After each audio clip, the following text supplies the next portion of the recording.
There are moments that try the human soul so violently and so perplexing that if the truth were told, all of us have had moments that we wanted to throw up our hands and walk away.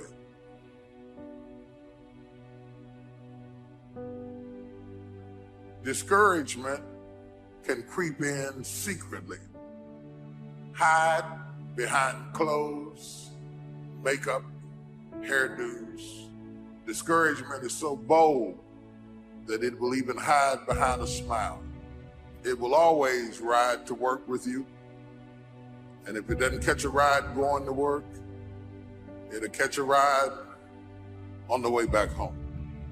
Discouragement will go into a tent. It will walk right into a Section 8 neighborhood. But don't think that it stops. Discouragement will walk right into a middle-class house. It won't just stop there. It'll go in a mansion and sit on the side of a jacuzzi and tell you life is not worth living. If you listen at discouragement, it will cause you to make bad decisions.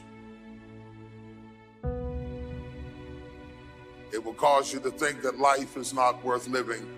And secretly, behind the facade of a smile and a good morning and a praise the Lord and a how are you, you will wonder if you're ever going to get out of what you're into. One of the things that we know about life is that it is always changing. Sometimes you're up, sometimes you're down. Sometimes you're happy, and sometimes you're sad. Now that's that thing called life. And when we begin to understand and know that, accepting that reality, that we will never ever have things just on an even keel all the time, that you're going to have some ups and you're going to have some downs. But during those down moments, that's where the growth takes place. That's where the work is. Anybody can feel good when they have their health, their bills are paid, they have happy relationships, the children are acting normal, business is successful. Anybody can be positive then. Anybody can have faith under those kinds of circumstances. See, but the real challenge of growth, mentally, emotionally, and spiritually, comes when you get knocked down. Adversity introduces a man to himself or a woman. How you handle it, that's where the growth takes place.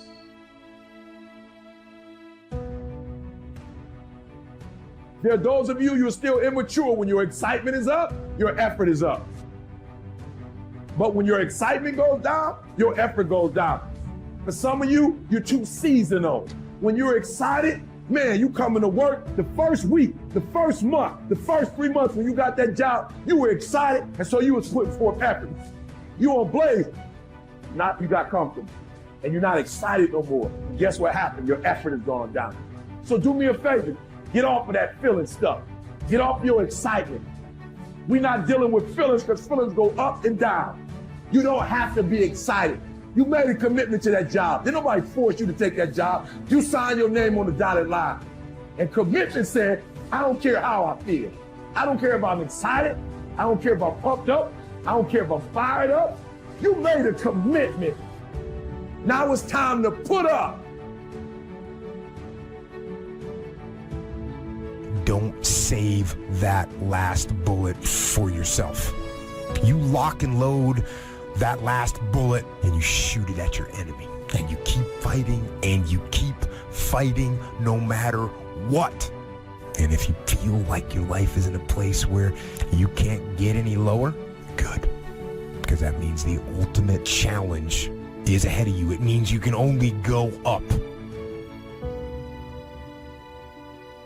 See, but will cause you to procrastinate, but will cause you to hide out behind fear, but will cause you to come up with all type of excuses that you can validate your inaction.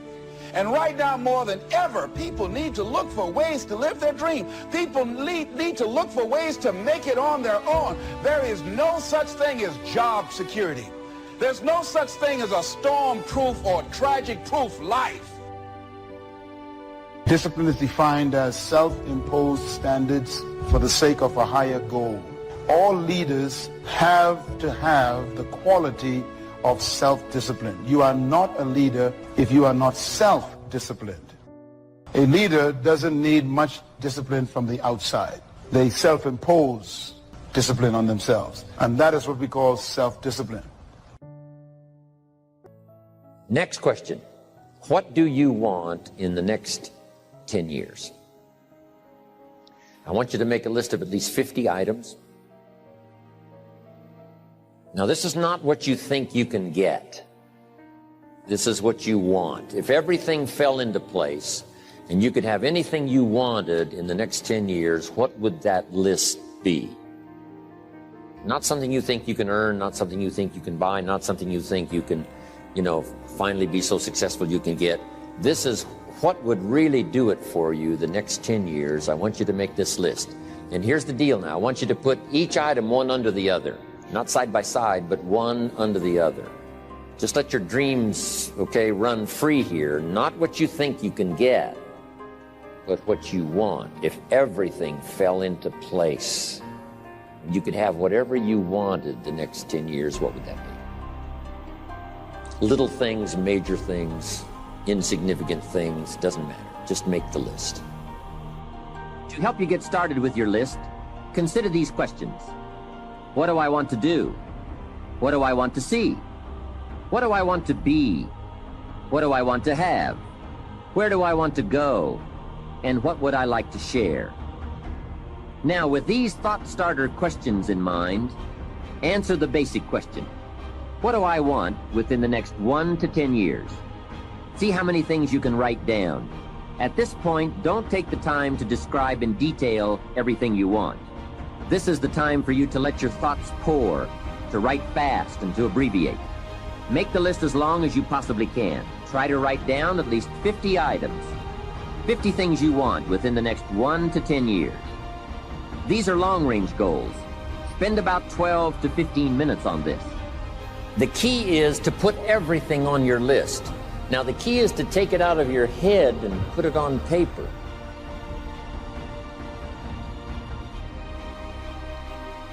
You can dream about what you want, but when you start committing it to paper, now it more formalizes. Information now starts to make a composite of an idea. And ideas can turn into hotels, ideas can turn into enterprises, ideas can turn into a fabulous career. We need the information, we need the stimulation. What do you want for your children? That's a whole list in itself. Education, places you want to take them.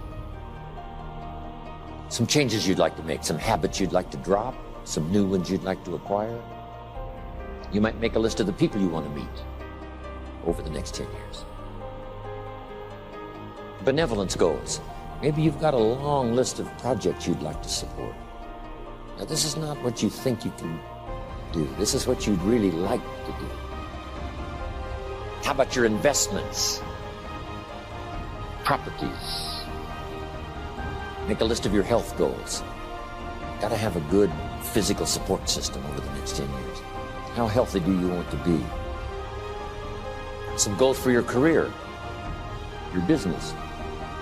Some productivity goals. A hobby you'd like to start. New car. Become a race driver. What classes would you like to teach? Some of your goals should be personal development. The person you wish to become. Develop skills that make you attractive to the marketplace. Develop the temperament and the attitude that makes you attractive to the business world. Because here's what's important. It's not what you get that makes you valuable. It's what you become that makes you valuable. Okay, now we're going to do some things with this list. Here's the next exercise. I want you to look at each item on this list you've made and give each item a number. The number being a 1, 3, 5, or 10. And this is why. I want you to look at an item and say, I think that would take about 1 year. Another item, you say, I think that would take about 3 years. Another item, I think that would take 5. And another item, looks like that's going to take 10. Give each item now a number of what you think it might take to achieve that goal, a 1, a 3, a 5, or a 10. Just somewhere close, doesn't have to be exact. That's about a 1, that's about a 3-year goal, that's about a 5-year goal, that's about a 10-year goal. Now, as soon as you've given each item a number, I want you to now go through and count them. How many 1s, how many 3s, how many 5s, how many 10s? And then just make a little list of those numbers. How many 1s, 3s, 5s, 10s? And you can run faster with 100 who want to go than with one around your neck. These people are bad for your health. Toxic relationships are relationships with people that always criticize you. All they can do is find fault. All they can do is just exploit your weaknesses. All they can do is remind you of the mistakes that you've made in the past. How do you think? And how do you get to think the way you think? And what made you think what you think right now? The history that created you is still with you. And even though you wear different clothes, drive a different car, it's the same person. Because somehow our history is so heavy, it's tough to cut loose. We still apologize for being successful. We feel ashamed to be in charge. See, there are some people that aren't good for you. So you got to look at the people in your life and find out what kind of person are you becoming because of that relationship. My mother used to say, birds of a feather flock together. You run around with losers, you will end up a loser.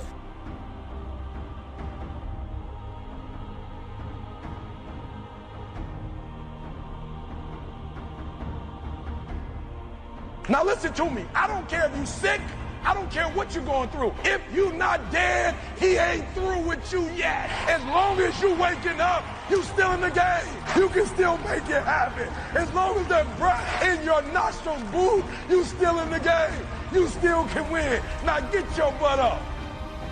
This is a time to look at the relationships in your life and ask the question, what kind of person am I becoming because of this relationship?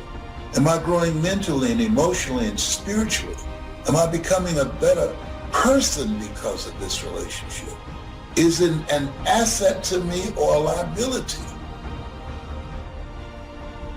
You are everything. Keep trucking and keep doing the things that you need to do. There's greatness in you. Say it as many times as you have to. It can even start as a whisper. There's greatness in you. But keep repeating it because the mindset works best with consistency. Even when it hurts, even when it's hard. Keep moving forward, keep believing in yourself.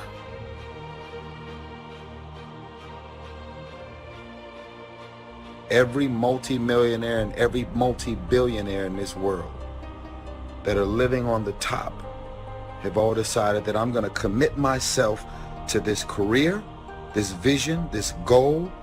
No parties. They're going to call you names. They're going to say you're corny. They're going to call you a square. Those are the characteristics of a champion. Those are the characteristics of someone that have said that I have decided that I'm going to create a shift in this universe. When I'm discouraged, I need somebody to come alongside me to encourage me that weeping may endure for a night, but joy comes in the morning. That kind of talk wakes up my faith.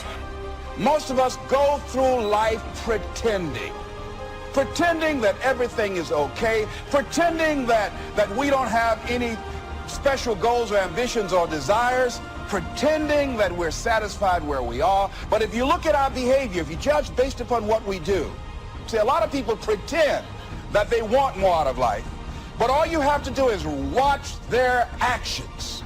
That will tell you something.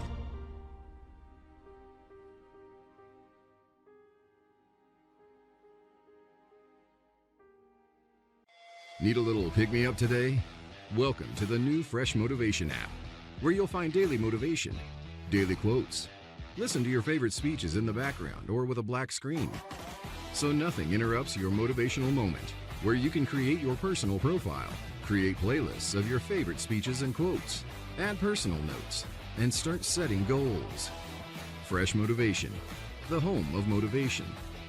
Get it now for free on Google Play.